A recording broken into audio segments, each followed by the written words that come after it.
is the Waupaca City Plan Commission meeting. All right, it's 5:15. This is night for City Planning Commission. But before we start our regular scheduled City Planning Commission meeting tonight, we have a public hearing. So I'll call this public hearing to order. It's Wednesday, September 6th, 2023, and it's 5:15 p.m. We have two items that, I'm trying to use my finger here. We have actually two items on the open session, I think, right? Or is it just one? It's two. It's two, okay. So the first one is rezoning of 103 North Auburn Street, and this is in ordinance form, so we will be, if you're okay with it, we would be recommending this to council for approval if we so see that that's what we want to do. So,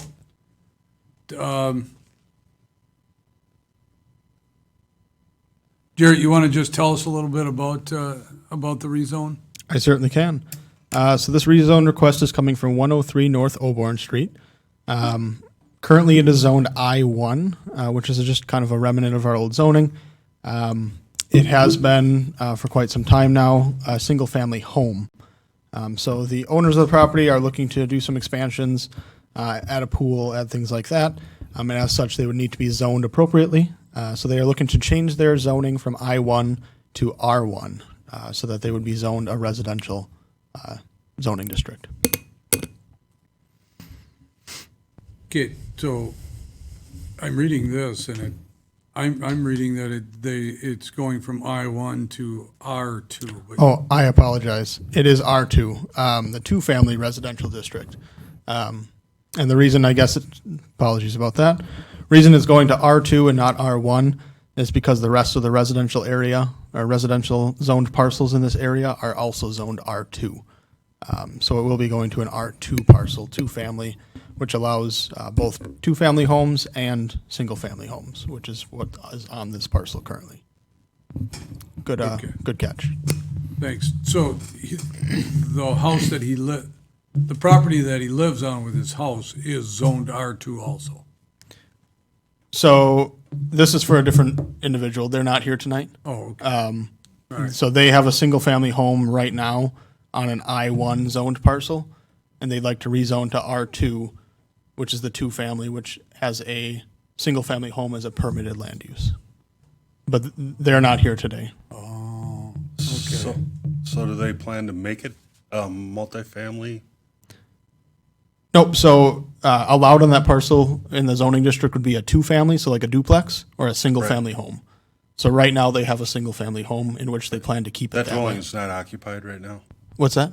That dwelling, the current dwelling is not occupied right now, or it is? The current dwelling is occupied. It is? Yep. Okay. But they want to do some things that are not allowed under the I-1. Correct. So right That's now, their single-family home is a non-conforming use, so it's allowed to exist as is. They just can't add any expansions to it. They can't add additional structures to the residential land use. And by rezoning it to residential, they would be able to add those structures. Noted. Okay. So this is a public hearing, so if there's anybody that would be interested in talking to us in favor of this recommendation, ordinance change, please step up to the podium, give your name and address for the record, limit your discussion to 3 minutes or less. Anybody that would like to speak in favor of this ordinance change? If not, we'll take rebuttal in opposition. Anybody that would like to be in opposition to this, again, please step up to the podium, give your name and address for the record, and limit your time to 3 minutes or less. All right, hearing none, I will declare this hearing closed at 5:20 p.m. Next up, we have a conditional use permit for 3H Brew LLC at 810 Churchill Street, 804 Churchill Street, and 813 10th Street, 905 10th Street, and 1018 Columbia Street. And so we'll call that public hearing to order, and I forgot to actually take roll call, so I will say that we have in attendance Angela Lesage, Eric Olson, members or commissioners, Mayor Brian Smith, Dana Gusky, and Henry Veliker, Ivan Wayne, and Justin Behrens are unable to attend tonight. And then we are also staffed by our city administrator, Henry, God, that's twice I did that. time in an hour. Second time I did that in a day. Aaron Jensen and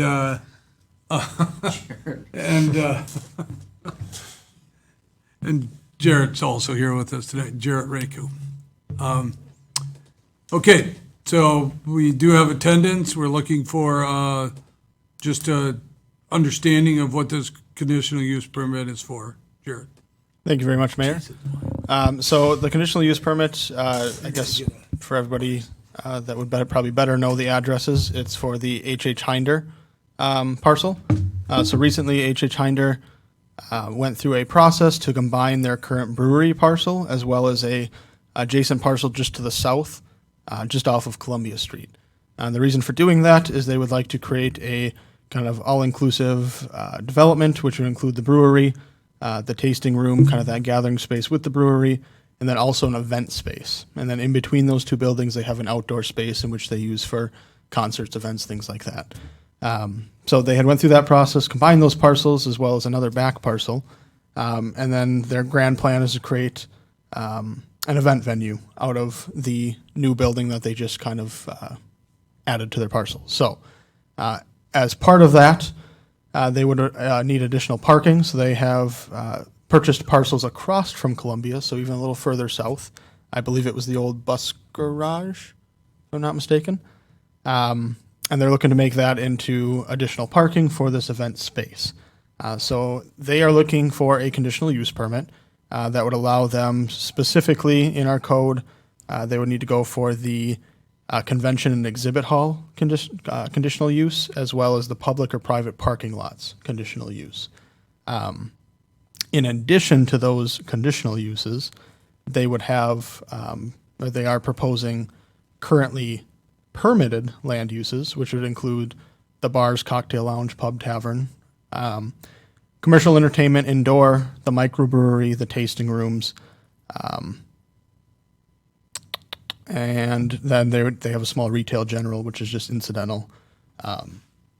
But conglomerating all of that together is what they're looking to do. Specifically for the conditional use, they're seeking convention and exhibit halls, and then the public and private parking lots off-site.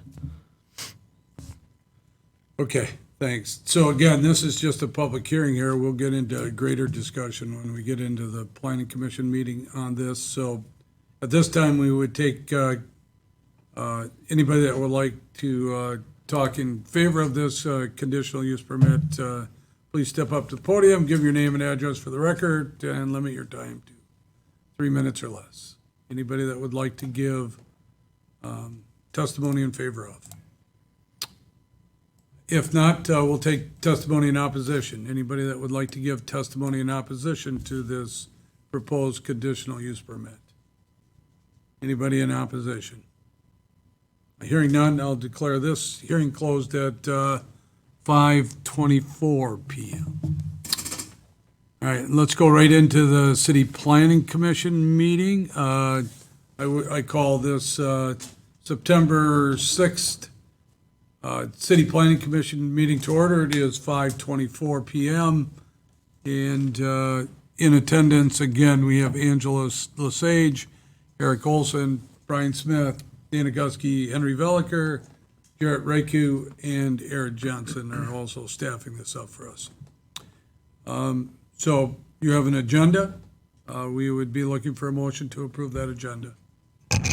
Move to approve the agenda. Second. Motion by Olson, second by Gusky, that we approve the agenda as printed. Any discussion? All in favor signify by saying aye. Aye. Against, say no. Motion carried. As always, we have minutes from we did not have a meeting in August, of course, remember? And we also had a later meeting in July, so we postponed the regular meeting in July and just had it a couple weeks later because of the holidays. But we do have minutes from July, not from August, but we have minutes from a public hearing and our regular meeting that we would like for you to approve so that we can place those on file. So again, looking for a motion to approve these two items. So moved. Second? Motion by Gusky, second by Olson, that we approve the planning commission minutes, public hearing minutes, and meeting minutes for July 19th, 2023. Any discussion? All in favor signify by saying aye. Aye. Against, say no. Motion carried. All right, let's get to some action here. Rezoning, Ethan and Tricia Canneman, 103 North Auburn Street. This is in ordinance form, so we would be recommending this to council if we are okay with it. So, Jared, you want to go there? I certainly Sorry, can. guys. So this property owner of 103 North Auburn Street, they currently reside in a single-family home on the parcel. The parcel is currently zoned I-1 light industrial, which is just a remnant of our own old zoning throughout the city.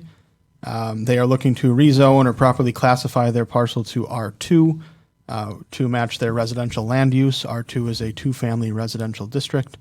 The two-family also matches the surrounding two-family residential districts throughout the rest of this neighborhood, as can be seen on page 7 of your packets. So they would be looking to just change their zoning to match their current land use and allow them to do some additional improvements on their property, such as a pool, shed, things like that. Okay.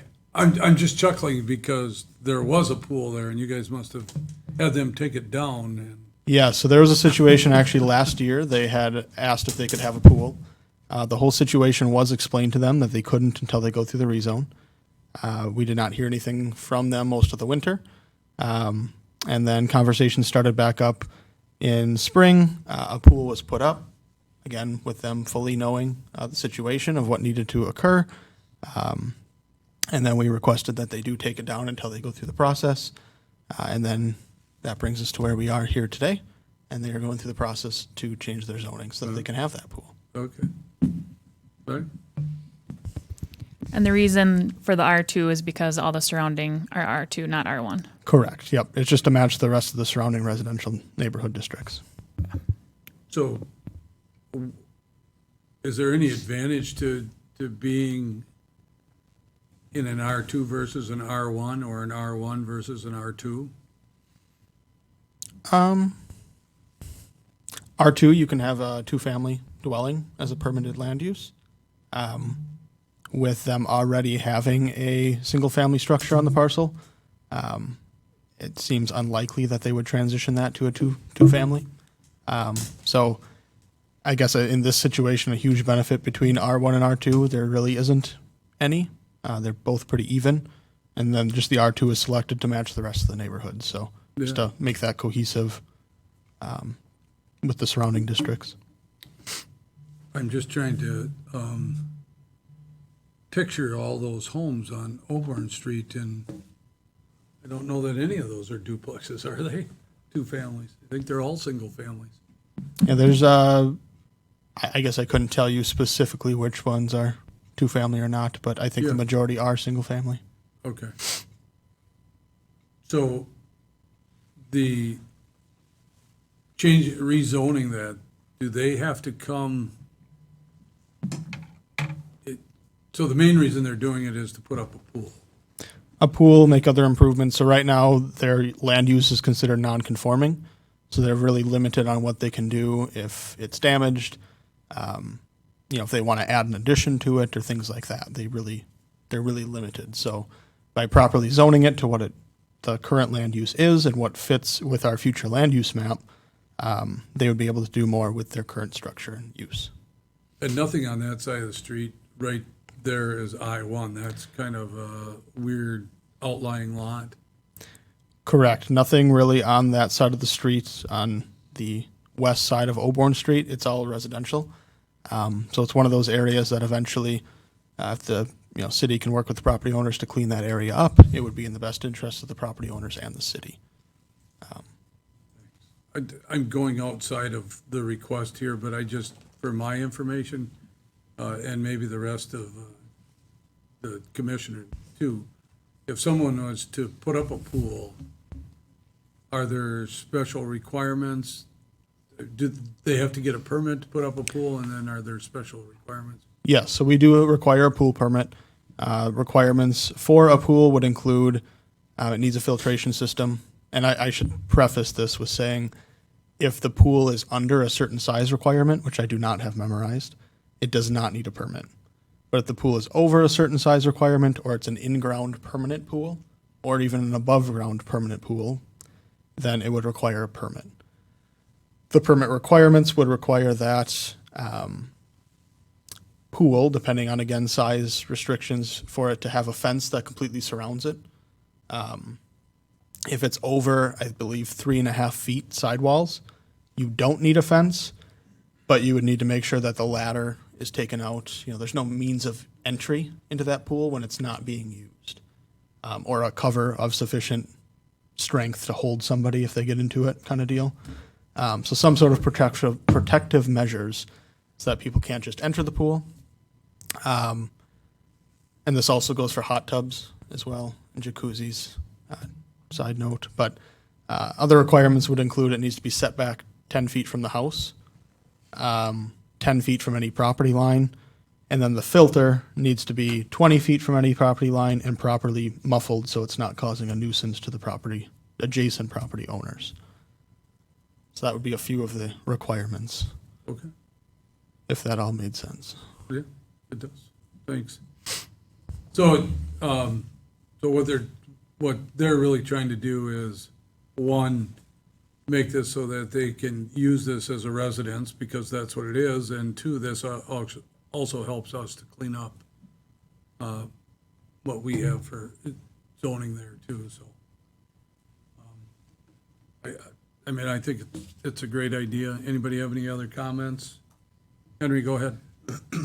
This might be not part of this action, but if these are all homes on the west side of Auburn, maybe some future staff plan would be to get those all rezoned as well, because unless our industry right across the road wants more laydown space, you know, is that something we would want on the west side? They could buy up the properties.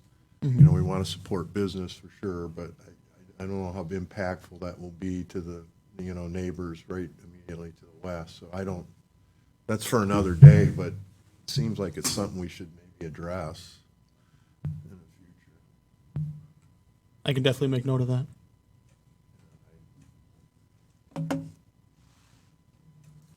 Just a comment. Yeah, no, thank you. Anybody else? Anybody want to make a motion to recommend this ordinance to council? I'll make the motion to recommend the ordinance to I'll to second. council. Okay, we have a motion by Velker, a second by Lesage, that we approve, or recommend to council ordinance number 10-2023. This is rezoning the property at 103 North Auburn Street to residential 2. Any further discussion? Just a voice vote here. All in favor signify by saying aye. Aye. Against, say no. Motion carried.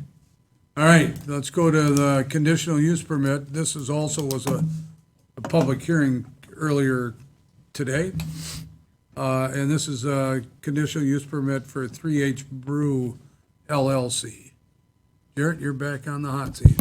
Thank you very much, Mayor. Start of this one can be found on page 13 of your packets. So again, this is for a series of parcels on Churchill, Columbia, and 10th. It's part of a H.H. Hinder development where they're looking to add an event space to one of the larger buildings on their north parcel off of Churchill, just right next to the brewery. Specifically for the conditional uses, they will be looking for a conditional use for the convention and exhibit halls in 804 and 810 Churchill, and then the public or private parking lots and structures for the Be the 10th Street property and the Columbia Street property. The remaining uses would come forward as permitted uses within the site plan, which will be coming forward at a later date. Those permitted land uses would include bars, cocktail lounges, pubs, taverns, commercial entertainment indoor, microbrewery, and tasting rooms. There will be incidental land uses such as retail, as they sell some of their logoed goods, etc. So specifically for this request, they would be seeking conditional use permit for the convention and exhibit halls and the off-site parking, which would just be just directly across the street from the new event space. So what does that mean then? I mean, does that mean that that premise is covered by the liquor laws also by doing this, or? So 804 and 810, they are technically the same parcel. So I believe they would be covered under the same liquor license, as the liquor license would state that the premise would be the two structures on that Okay. building. I believe, I would have to check with the clerk's office on what the exact description on the liquor license is. So the plan, and I know Mike is here tonight too, but the plan then is anything across from, remind me what the name of that street is again? Columbia. Columbia Street is just for parking? It'd be mainly for There's- parking. There'd be some associated storage, as proposed right now. But that may change depending on where the site plan goes, that we're still working through. But there's no plan to have a event space? At this point, there's not been a proposed plan. There have been talks about doing different things across the street, but nothing has been finalized or set in stone. Okay. Right now, the main proposal is just the parking.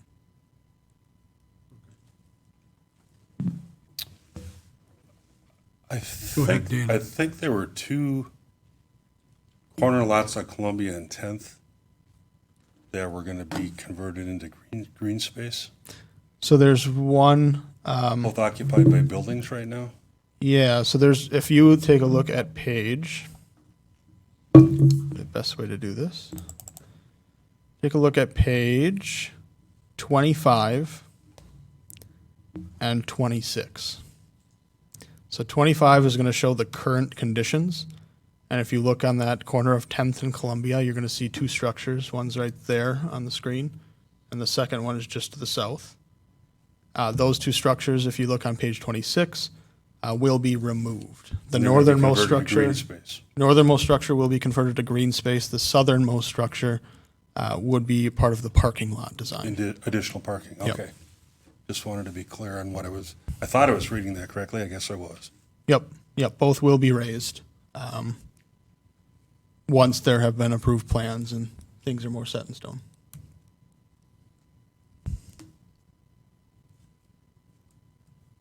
So, conditional use permit. Conditions, Did not really note any conditions. A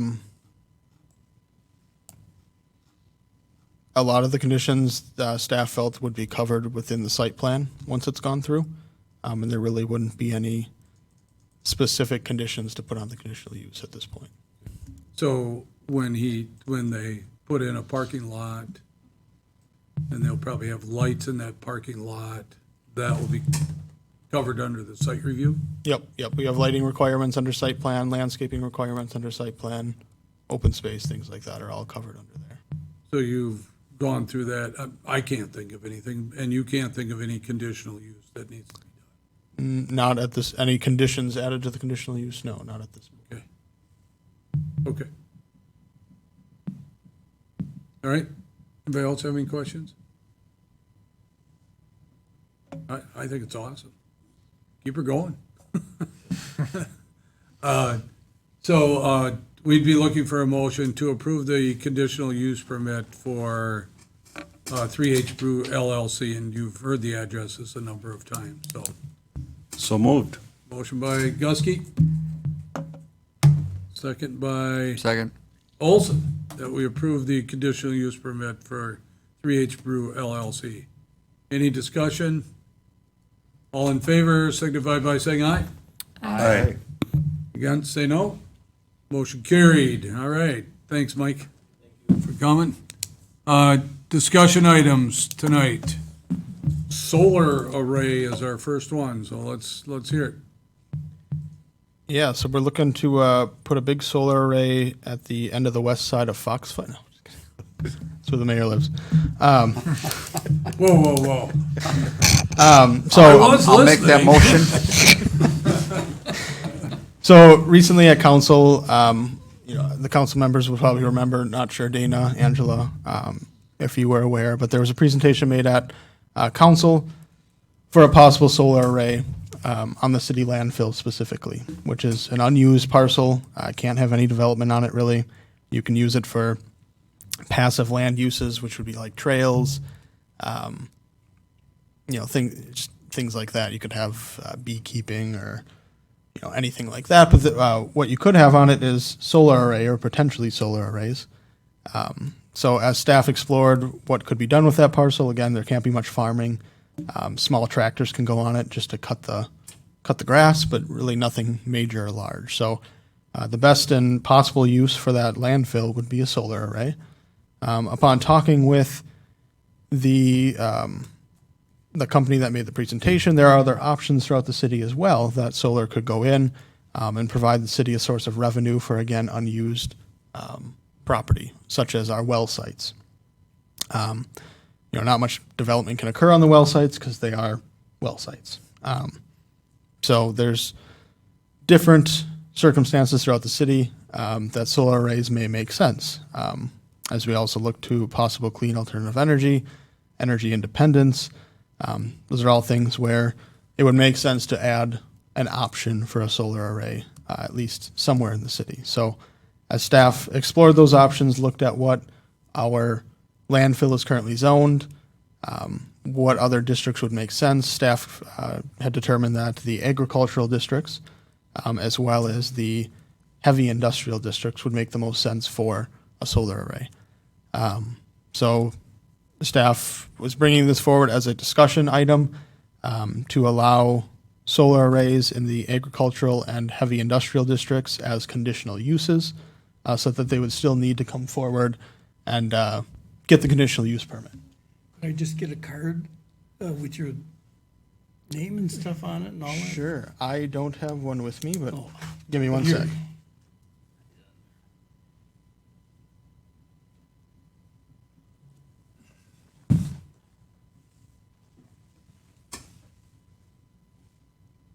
Sorry to bother you. No.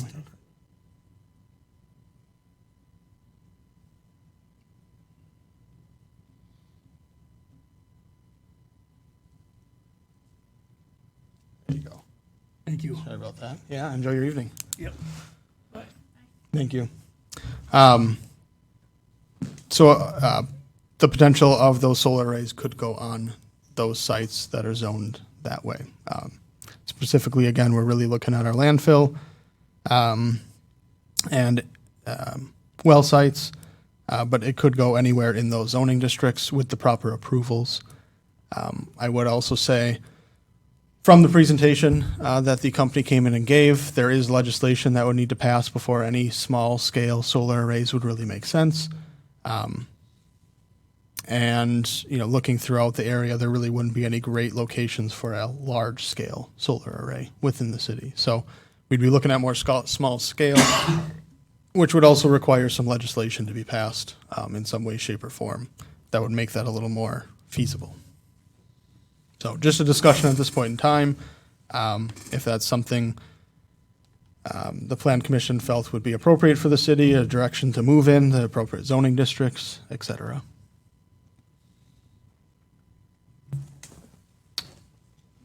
Okay. It's an FYI, quite honestly, right? Because the presentation was made based on Proposed. the, grants that the state is actually still working on, which the federal government is still working on. So it's kind of, But it was enough that it intrigued us, and we thought it was good to present it to the planning commission too, because it's, we have a few sites where we think we don't really have a use for it, but solar would make sense. Something like that would make sense on those sites, so I think it's something to keep in the back of our mind as we move forward here.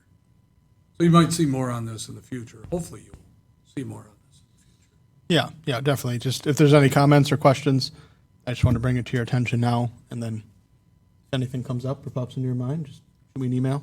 Catch me in my office anytime. Yeah, thank you. All right, another discussion item. We got the driveway amendment. Yeah, so this one, clearing up some confusion. So we're looking to, I'd bring this back in ordinance format if there is no questions or comments, or if there's any changes, we can of course make those. But this came to be as we were reviewing some sections of our code and what we allow for driveway widths. And we had some contradicting codes. The zoning code said one thing, and then the Department of Public Works code said another thing. So after discussing with our Department of Public Works director, it made the most sense to allow what's happening in the right-of-way to the Department of Public Works, as they're the ones who mainly control a lot of that anyways. So the proposal is to change the different sections in the zoning code to reference the Public Works code. So there's two sections in the zoning code that would then reference the Public Works code, and the Public Works code language can be found on page 32, but would essentially say the driveway entrance width for a residential access shall be at least 10 feet wide and a maximum of 20 feet wide at the property line for 1 to 2 car garage, for a 1 to 2 car garage, and a maximum of 30 feet wide at the property line for a 3 car. Commercial other width, so commercial industrial driveway entrance width for commercial access shall be at least 12 feet wide and a maximum of 35 feet wide. So the zoning code would just reference the Department of Public Works language for driveways. Okay.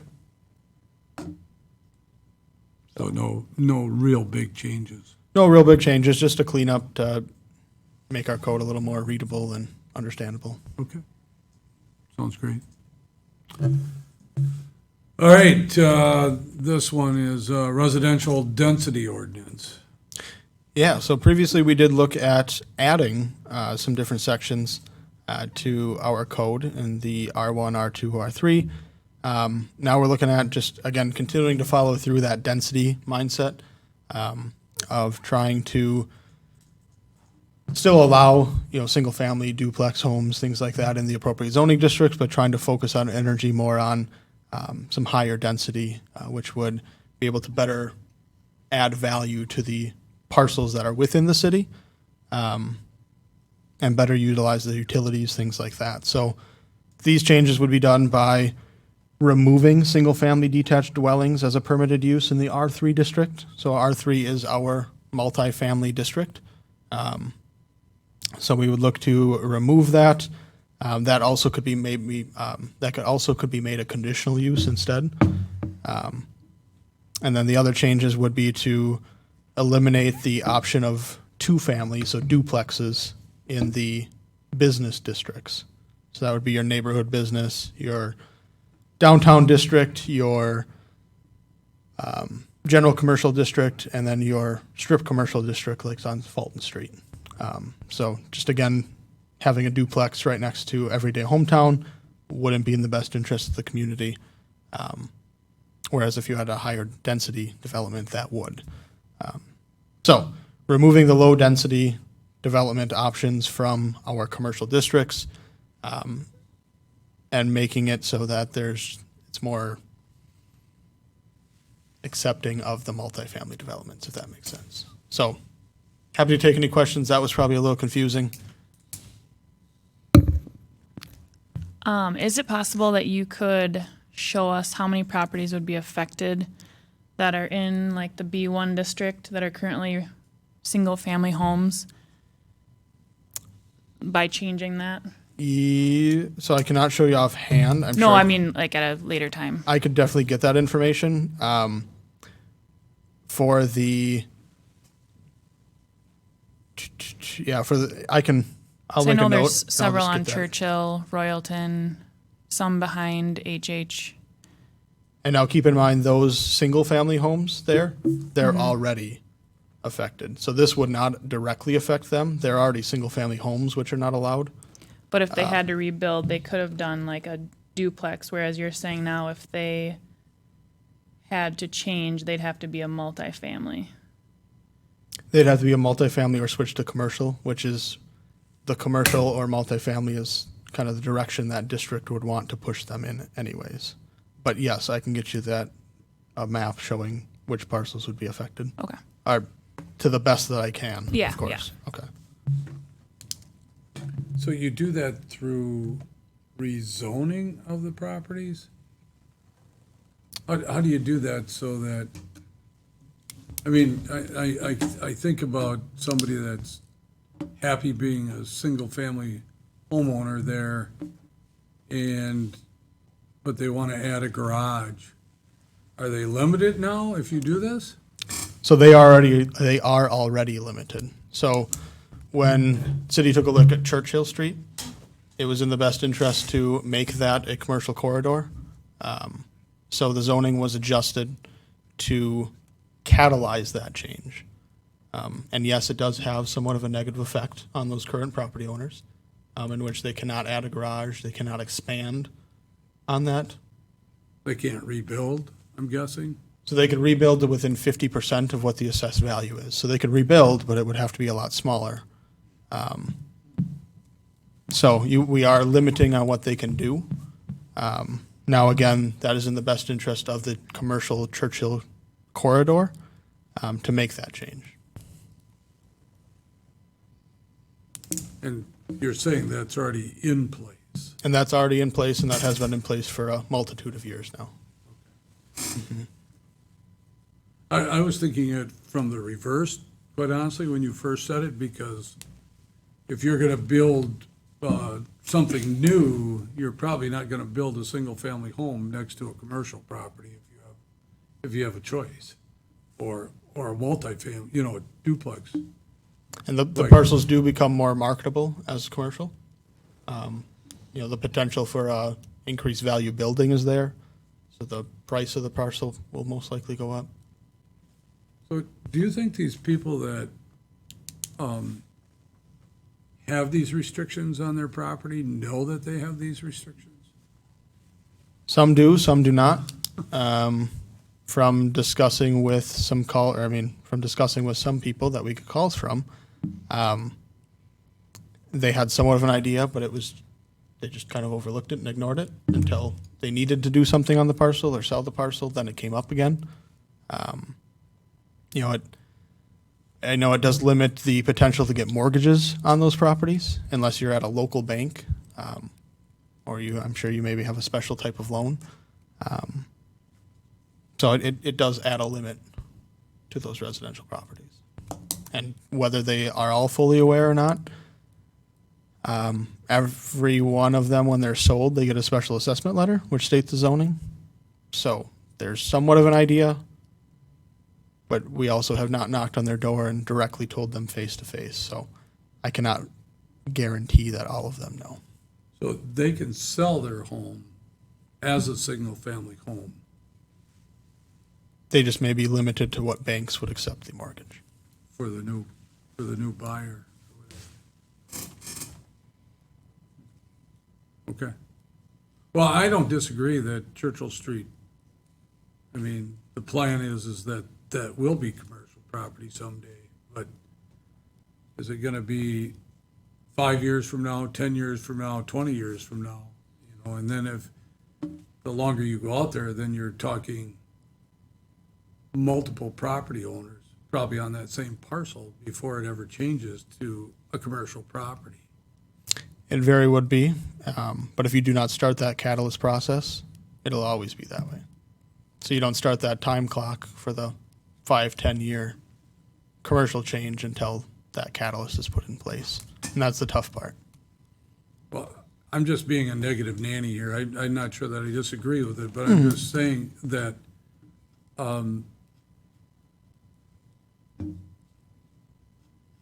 Are there any exceptions? I mean, if somebody wanted to put up a garage, are there exceptions to the rule? I mean, could they come in front of the Board of Review? Is it Board of Review? Or Board of Appeals? Board of Appeals? So they could, but our code specifically states, and it's taken out of state statute, that non-conforming structures cannot be expanded upon. So So there's nothing they can do unless it gets rezoned. unless it gets rezoned. Okay. Yeah, and it can be maintained if they're doing repairs. They want to do a kitchen remodel. They can do interior renovations, things like that. Nothing is stopping them there. They could maintain the home in such a way that it stays immaculate for the next 50 years and continues to be a home. But also if it is let go or neglected to the point that it's no longer livable or it takes more than 50% of the assessed value to fix, at that point it would then be catalyzed to go to commercial. Okay. So, I got a question. Yeah, go ahead. There's a white brick house that's right on Royalton, as you're heading out of town, on the left-hand side that has a for sale sign, but it says commercial. Is that why? Because it's zoned? like when you pass Churchill? Yes, it'd be like what. Heading you go towards, through like, the three-way Folks? stop, it'd be on the left-hand side, heading towards, the Foundry. On the left-hand side? Yeah, on the left-hand side. For sale sign, it says commercial right at the top of it. Before Peterson's garage? Yeah. It's like a two-story white Oh, yeah. brick house. On that Oh, little just before road. And I Peterson's. thought that was really strange because it's a house, but it says commercial right at the top of the sign, for sale sign. I So, thought maybe that's why, because maybe Look- that's, yeah, looking at the little Zone. block there, those are all zoned B3, which is our general commercial district. So that would most likely be why it's for sale as commercial. So he could sell it as commercial, or he could sell it as just a single-family home. Yes, as long as it's not unoccupied, not being used for a single-family home for over 12 months. At that point, it becomes, they can't revert back. But if they're currently using it as a single-family home and want to sell it as that, they're more than welcome to. Yeah. Well, that would make sense that that block is commercial too. There, you have that little strip mall that's there. So that would make sense, I guess. Go ahead, Andrew. Well, I think Angela's request will be very helpful to understand the impact of how many parcels generally we're looking at. But in the scenario you just talked about, that value is higher as a commercial property, right, to that homeowner. So in theory, right, they'll be able to get more for their property if it's sold as a commercial? I guess in theory, but commercial properties aren't necessarily selling quickly right now. It would be I mean, it's debatable. Residential homes are bringing quite high values right now, so. Yeah, if something spurs that on, there's a development that's maybe close by to that lot, and they might hit the jackpot. They could, I guess. For instance, that strip mall that's right down from the property we're talking about, I mean, that's been for sale for years.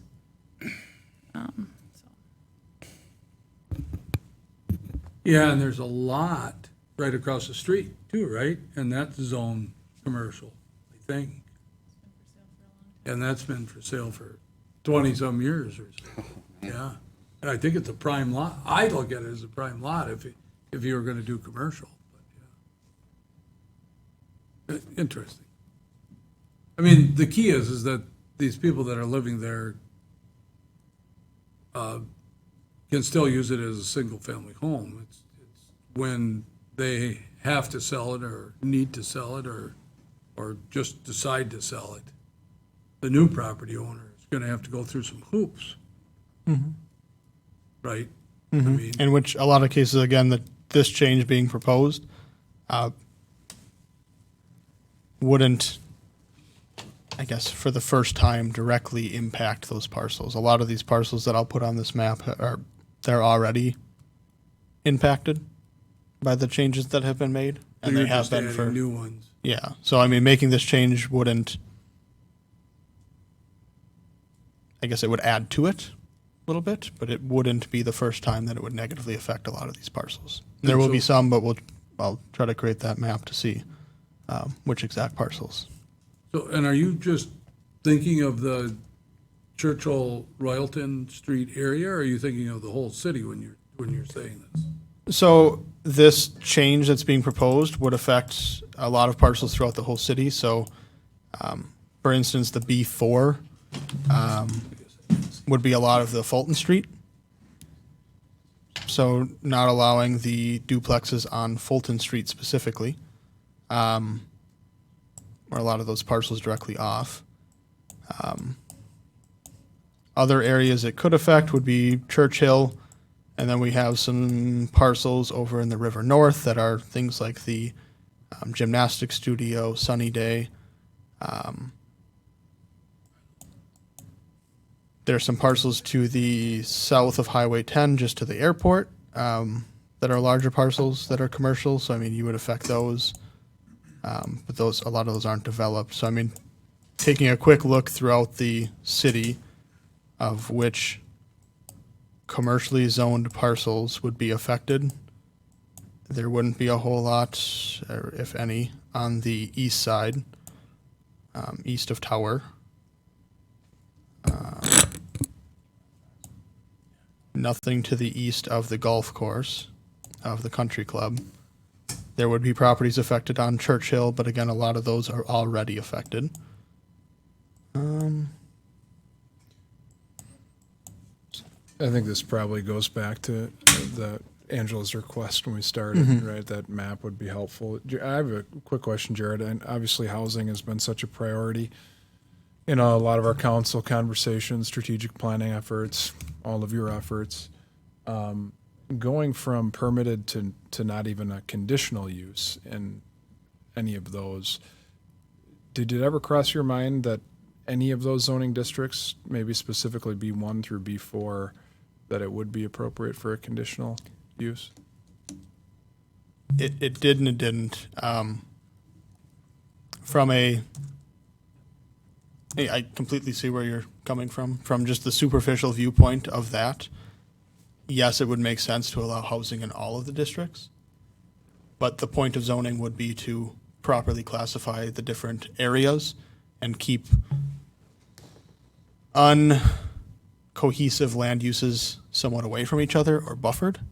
So in that same line of thinking, again, it would be beneficial just to make single family all throughout all our commercial, at which point you could add it to the industrial, at which point there is no purpose of zoning. So there comes a point in which, yes, superficially it makes sense, but then when you look at the underlying reason that we have zoning and why we're trying to separate those districts and why we're trying to add different areas, for new housing, that where it makes sense, that just kind of becomes null and void. Yeah, okay, I appreciate that. I have one last question. I know we're talking across the entire city, but I keep coming back to Churchill Street, and now I'm coming back to the fact that we have a recently open TIF district, TIF 12 in Churchill Street. That was created to redevelop some specific parcels. And it's possible, I suppose, right, that we get a proposal that is, what if it's smaller single-family housing, high density within that area, and this would not allow for that, correct? So the high-density housing, the multifamily would. If you're looking at townhomes. But if it's separate, so let's say it's condoed off, smaller homes, high densities, separated from each other. As you look to do that, you could maybe make that work along 10th Street for a few areas of the home, because those are already, it's a residential neighborhood that direction. And it's a little bit off of the Churchill Street main drag. But anything directly on Churchill or any of those parcels zoned would not be able to accommodate that. Okay. Be looking at the higher density. They could look at more townhomes, zero lot line kind of condominiums where there are no side yards and everything's a little more compressed, higher density. So trying to encourage those types of development, especially in an area where there's a TIF, in which you're trying to add high value developments. to not only help the TIF, but help with projects outside the TIF that benefit, infrastructure, things like that, sidewalk, multi-walking trails, et cetera. So, Okay, thank you. All right. again, just a discussion at this point. I will bring back the map, and we'll have another discussion. Okay, sounds great. One more under discussion, the CDL training facilities. Yeah, so this one came to be, if you all remember, we did have a request for a conditional use permit, as well as a site plan, I believe, at least a conditional use permit, for a CDL training facility, drone training facility. After going through that process, we consulted with our attorney, and it was his recommendation that we add some different language to address this specific and very unique, request for a land use. So he had put together a memo with changes in red. It starts on page 35. That would change some of the language within our code to allow that land use so that we can have such a land use and we don't fully discourage it out of the city. But it is in the appropriate districts in which it would not become a nuisance, and it would also fit within our zoning code.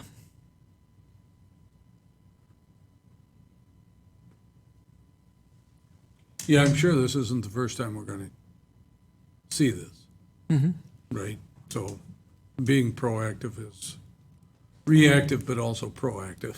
No, definitely. I mean, and again, it was never our intent to not have that development. Is the need for truck drivers there is a need, Right. but we also want to make sure we're doing it per our zoning code and doing it correctly. Yep, So. yep. All right. Anybody have any questions, comments there? So this would come back in a draft ordinance. Yep, this would come back in an ordinance format and be reviewed again and talked about. If there's any comments between now and the next plan commission, feel free to reach out. Can definitely get you answers. Okay. This kind of reminds me of putting together an ordinance to restrict where strip joints can be in the city of Waupaca. Yeah, way in one parcel in the industrial park, I think. Yeah, It worked out to be. yeah. Because you couldn't outlaw them totally. Well, Henry, for development opportunity, which parcel is that? I don't know. Somewhere in the I think where industrial- Halrod Oil is, there's a little quarter acre Yeah. parcel or something. Yeah, There was discussion, Jared, of that whole ballpark area of kind of looking at that at some point. Probably way premature to do that now, until we get a project maybe out there to look at that area, or? So we have some project discussions in the works at the staff level that I will not indulge in too much, but those projects would potentially catalyze development of that ballpark area if they ever came to fruition. So, It's a nice area out there. yeah. All right, anything else under that? All right, let's go to, sorry, gotta get to my spot here. So we got, under reports, we have reports. yeah, so Development of the- there's actually two sets of reports. So since we did not have the last plan commission, there is reports from 7/1 to 7/31, month and day, and from 8/1 to 8/29, month and day. So happy to take any questions on those reports. Within the reports, of course, are they're categorized by type. The project description is the fourth column over. So you can see a little bit about what's being issued. We try to include as detailed descriptions as we possibly can. So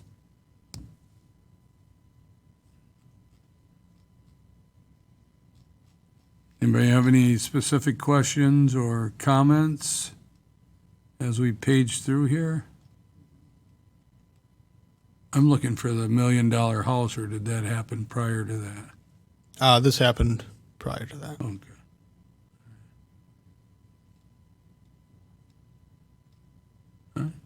And this is all produced by our software, right? So Yep. if we if we'd like to see more or less, you guys can work on that. I think we went through that process once already, but, Yep. We took a look, just kind of what the report generates, determined that actually this report, in addition to providing a nice colored graph at the top, also does provide the project description, which is a little more information than the last reports. So, happy to run any reports, or we can include any past ones, or if there's any other reports you want to try to see, we can see if we can make them work or make them happen. The software has some pre-generated reports, but other reports we would have to spend staff time on to create and figure out. So some are easier than others, but we're happy to try. so, I don't know if this is a Jared question or an Aaron question, but every year we are able to adjust our budget for the next year based on net new construction that we have in our community. Can we track that? Is there a way of tracking that within this software? So I'll answer this one part of the question maybe. Go ahead. Per our permitting applications, we ask the estimated value of the projects. Now, of course, that's a little tricky because estimated value does not always equate to added value. So if you spend, $2 million on developing an entire industrial lot, maybe the only assessed value that you would get would be for the $1.3 million building.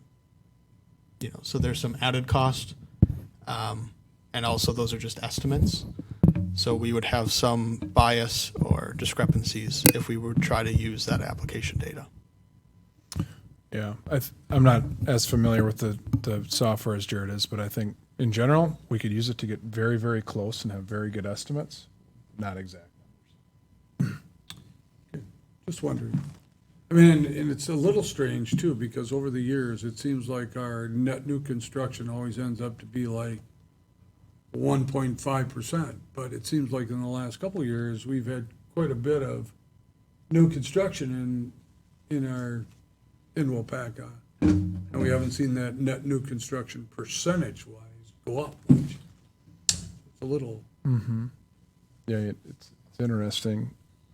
What we've seen, the year, Mayor, that we had the highest net new construction, a lot of that is largely due to really, really large commercial projects at like the Foundry or Gossamer sure. that maybe aren't as noticeable as 20 homes going up because Yeah. it's on their parcels, but those have big impacts. All right.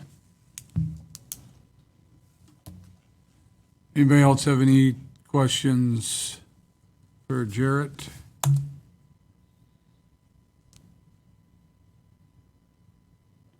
Jarrett, from a development standpoint, we have any, we got some things going, but nothing that really is going to move forward, or we don't have enough information on it, or?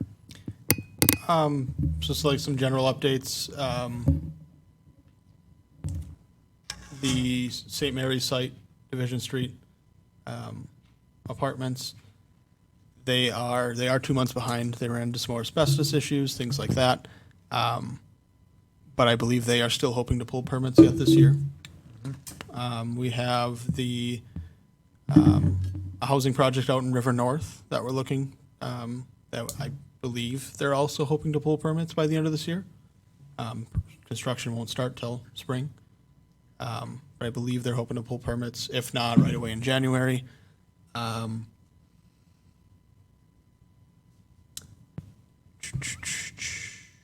H.H. Hinder, which was just here for the conditional use permit, they hope to pull their building permits yet this year. It's not a huge project, but it is at the same time. It's using an existing building, so it's not a new noticeable building that will be there, but noticeable improvements. Besides from that, we continue conversations with single-family home developers for River North. We have some potential projects in the lineup to add additional housing to the north of the city. And then just a lot of preliminary discussions at this point, two of which I was actually hoping to talk with the two of you after this meeting quickly. So, but yeah, just a lot of preliminary has come in. And for lack of better terms, it's just trying to sink the hook and reel them in. So we'll see if we can do it. Waupaca's great, so I don't see why any potential developer would turn us down, but we'll see. Right. Right, go ahead. With the St. Mary's development, I thought they had a pretty aggressive target on their development agreement by the end of this year. Are they going to make that? And we're probably looking at an amendment or something to that agreement? Yeah, I would agree. I would say that a pro forma was pretty aggressive. The nice thing is the development agreement does say that there's no incentive until it's up and built and occupancy is granted. So I don't think we'll need an amendment. It will impact the pro forma a little bit from the TIF standpoint, but it's still in very, very good shape. Did you say they're 2 months behind because of asbestos issues? Yeah, so Did I hear that right? approximately 2 months behind, just a general estimate. Where's the asbestos? So in, I guess, per the developer, it was missed in the foundation. And so as they started, It's everywhere. as they continued deconstructing, and it was everywhere, it actually added, I think, quite a bit to their budget because they had to have the asbestos abatement company come in and do a lot more than they thought, which also took away from some of the materials that they could resell. So now I believe they're mainly backed up because the asbestos contractor is now doing other projects, and now they're trying to get them back to do that. So the piles of cement there are toxic? What's that? The piles of cement sitting there are toxic or what? No, so actually, the asbestos was largely, the extra asbestos was largely found in between the stone facade and the structural part. And what happened was they had, in the schedule, they had the foundation person scheduled to come in, but it was a very tight window. Because of the extra asbestos removal, they missed that window, and now trying to get the foundational removal guy out. I see. So I misspoke. Thank you for clarifying. Yeah, that's all right. You're close. Well, the deconstruction was awesome. Yeah. It was Yeah, awesome. it was fun to watch. Yeah. Now I'm looking at a pile of crushed, not even crushed cement sitting there. Right. Yeah. I thought, wow, we're rolling. You're retired now, right? Hard hat and safety vest? I have nothing to do but drive around, so. I guess as long as I'm opening cans of worms, what happened to the 96 studios that were going up in the corner of the foundry? Yeah, we haven't had much of an update on that. So we're just kind of, I think they're still looking to get building approvals through the state, working on plan submission and stuff.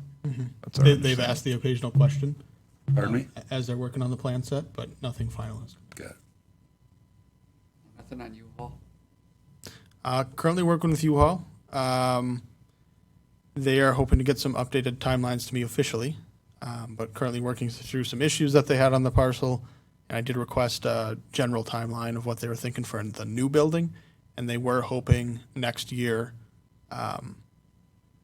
to begin working on permitting come spring, and then hopefully maybe starting by fall.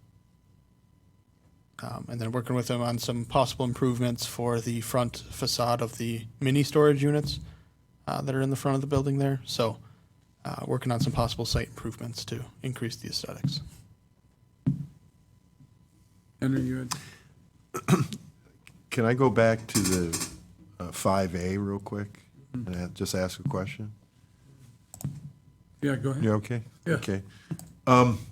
I've been in an email stream concerning building permit question. And I noticed in there, the $500 value is sort of the limit that a homeowner can kind of take on a little project as long as they're not altering a place, major thing. I mean, that number is got to be 25 years old, 30 years old. I'm wondering if that number shouldn't go up a little bit to give a little bit of cushion to our residents to be able to do some things without having to do a permit, assuming they're not, changing anything structurally, the whole 9 yards. So that $500 number kind of caught my eye a little bit. So I don't know if that's probably, maybe it's something I could talk to Aaron on the side about or you about. It seems like that should be adjusted. It seems low. Yeah, as we're still in talks or still continuing that conversation. So as we continue it, we can, again, still discuss it. But we have some other city players that we got to talk with as well about that whole situation. So, I mean, the codes are tough to interpret sometimes. It's hard. The tie goes a runner in baseball, so you really want to, try to give it to the resident, make it happen for them. But I understand. Okay. Yeah. Well, so Henry was in on a stream letter that we are receiving from property on Berlin Street that is not happy with our building inspector's assessment of what he's doing. So we're working through that process. You'll probably hear more about it in the future, but I just saw it for the first time yesterday too. And like I said to Jared and Aaron before the meeting even, we talked about this. Common sense needs to be in place here, though, that, even though a property owner has the right to fix their home, they still need to do it properly. Right. And so you hate to be the big brother here, but you really want to make sure that people are not doing things that are going to be detrimental to the next property owner or even to them. Sometimes you have to protect their butts to make sure it's done right. That's why you live in the city too, is so that you have that protection too. So I know you guys don't have enough information on what we're talking about, but I can go on a tangent on this thing for quite a while, quite honestly. So, yeah. Thanks, Henry. I think, we probably have a few things in our ordinances that are probably quite a few years old, and inflation has probably hurt that number. So we can look at that. Right, anything else for the good of the meeting tonight? J-Rod, you got anything else? that should be it. All right, we're looking for a motion to adjourn. Move to adjourn. Second. Motion by Olson, second by Valarka, that we adjourn until our next regular scheduled meeting, which is the first Wednesday in October. I don't know what that date is, sorry. And we're all in favor, signify by saying aye. Aye. Against, say no. Motion carried. We're adjourned at 6:24 PM.